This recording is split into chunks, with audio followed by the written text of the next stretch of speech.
आकार अभिनंदन। मैं पल्लवी सिंह आपके सामने फिर से प्रस्तुत हूँ आकार ढिंढोरा के माध्यम से एक नए विषय के साथ। आज का विषय है ऋण। ऋण, इसमें कोई संदेह नहीं है कि ऋण का नाम सुनते ही हमारे समाज में और हमारे दिमाग में एक अजीब सा तनाव आ जाता है। लेकिन आपको पता है, मैं आज उस ऋण की बात नहीं कर रही, उस कर्ज की बात नहीं कर रही जिसको आप कर्ज समझते हैं। लेकिन क्या आप जानते हैं, हमारे हिंदू धर्म शास्त्रों में जन्म लेने वाला हर व्यक्ति कर्जदार है। अरे डरिए नहीं, मैं बताती हूँ कि कैसे कर्ज की बात कर रही हूँ मैं। हमारे ऋषि महाऋषि उस ऋण की तो बात करते ही नहीं है जिसे आज के जमाने में हम ऋण समझते हैं।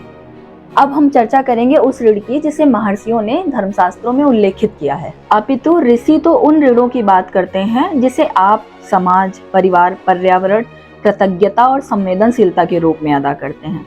क्योंकि मनुष्य जन्म तो एकाकी रूप में लेता है, लेकिन समाज उसे सहयोग, पालन पोषण तथा संसाधन के उपभोग के अवसर निःशुल्क प्रदत्त करता है।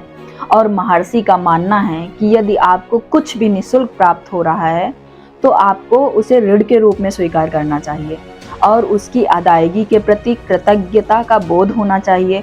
इसलिए हमारे धर्मशास्त्रों में मुख्य रूप से 3 ऋणों को उल्लेखित किया गया है और कहीं कहीं हमें 5 ऋणों का भी उल्लेख मिलता है। हम 5 की चर्चा करेंगे। पहले हम 3 ऋणों को जान लेते हैं। पहला ऋण होता है पितृ ऋण। मनुष्य का शरीर माता तथा पिता के सहयोग से निर्मित होता है। माता का दूध, पालन पोषण तथा पिता की द्वारा की हुई कमाई से उसका पालन पोषण होता है। माता पिता ही बच्चे की प्रथम पाठशाला होते हैं तथा वही उसे संस्कार देते हैं तथा विभिन्न परिस्थितियों में रक्षा भी करते हैं। इसलिए पुत्र पर माता पिता का ऋण रहता है। इस पितृ ऋण से मुक्त होने के लिए मनुष्य को अपने पितरों के नाम से जीवन भर श्राद्ध तथा तर्पण करना चाहिए। देखो, श्राद्ध कोई नया नहीं है, सबको पता है कि साल में 15 दिन का समय ऐसा होता है जिसे पितरपक्ष कहते हैं, जिसमें सभी लोग अपने अपने पूर्वज को तर्पण करते हैं, उनके नाम पर गरीबों को दान देते हैं, अपने बुजुर्गों को खाना पीना खिलाते हैं। तो श्राद्ध हमारे रीति रिवाजों में उल्लेखित है, जो पितृ ऋण से मुक्त होने के लिए होता है। और इसमें कोई दो राय नहीं है। हम अपने और अपने बुजुर्गों से ये सुनते भी आते हैं कि अगर हम निसंतान होते हैं तो कभी भी हम पितृ ऋण से मुक्त नहीं हो पाते हैं। अब हम दूसरे ऋण की चर्चा करते हैं, देव ऋण। मनुष्य जन्म लेते ही पानी, धूप तथा हवा का निःशुल्क प्रयोग करता है। इंद्र वर्षा द्वारा कृषि उत्पादन कराते हैं। पवन देव हमें प्राणवायु प्रदान करते हैं। वरुण देव जल प्रदान करते हैं। इन्हीं के द्वारा मनुष्य का पालन पोषण होता है। अतः यह मनुष्य पर देव ऋण है। इससे मुक्ति के लिए इष्ट देव की उपासना, पंचदेव की पूजा, हवन तथा यज्ञ द्वारा दी गई आहुतियों से इस ऋण से मुक्त हुआ जा सकता है। अब तीसरा होता है ऋषि ऋण।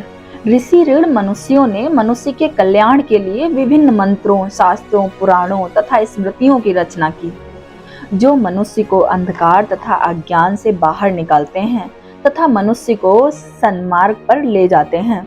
इस ऋण से मुक्ति के लिए गीता, उपनिषद जैसे विभिन्न ग्रंथों का स्वाध्याय करना चाहिए, गायत्री मंत्र का उच्चारण करना चाहिए और ये सब करके इस ऋण से मुक्त हुआ जा सकता है। 2 और प्रकार के ऋण मिलते हैं, भूत ऋण और मनुष्य ऋण। ठीक है, आज हमने आपको बताया भारतीय शास्त्रों में जिन ऋणों की चर्चा की गई है, मैंने उसकी चर्चा की। इससे आपको ये जरूर पता चला होगा कि हम लोग यज्ञ क्यों करते हैं। इससे ये जरूर पता चला होगा कि हम लोग बूढ़े बुजुर्ग कहते रहते हैं कि निसंतान रहोगे तो पितृ से कभी भी पितृ कर्ज से नहीं उबर पाओगे। जरूर यज्ञ वगैरह करते हैं, वो श्राद्ध क्यों करते हैं, ये सब जानकारियां इससे आपको मिली होंगी। देखिए, हमारा प्रयास है कि आप भारतीय संस्कृति से जुड़ें। हमारा प्रयास है कि जो भी चीजें हमारे पूर्वज करते थे, अब धीरे धीरे हम उनसे जो दूर जा रहे हैं, उनसे जुड़ना चाहिए। तो हम अपनी कोशिश कर रहे हैं। अगर आपका सहयोग, आपका सपोर्ट मिलता रहेगा, आप हमारे चैनल को लाइक सब्सक्राइब करेंगे, आप हमें सपोर्ट करेंगे, आपको अगर कोई और भी इस तरीके की जानकारी चाहिए तो आप कमेंट में लिख सकते हैं। हम उस पर नो डाउट, सारी चीज़ें हमें आती नहीं है, हम भी सर्च करते हैं, अपने शास्त्रों में जाके पढ़ते हैं, उसी से बनाते हैं। तो अगर आप ऐसा कुछ भी जानना चाहते हैं किसी तीज त्योहार के बारे में या कोई भी ऐसी चीज़ जो हमारे संस्कारों में चली आ रही है और हमें पता है बस चली आ रही इसलिए करते हैं, तो हम बताएंगे नहीं, इसलिए नहीं करते कि केवल चली आ रही, इसलिए करते हैं क्योंकि वो चलना भी इसलिए शुरू हुई थी ताकि उसका कोई मतलब था। तो वो मतलब हम आपको ज़रूर बताएंगे। तो इसलिए आप लोग कमेंट कर सकते हैं कि ये वाला टॉपिक हमें जानना है, हम उसको पूरा करने की कोशिश करेंगे। धन्यवाद, थैंक यू।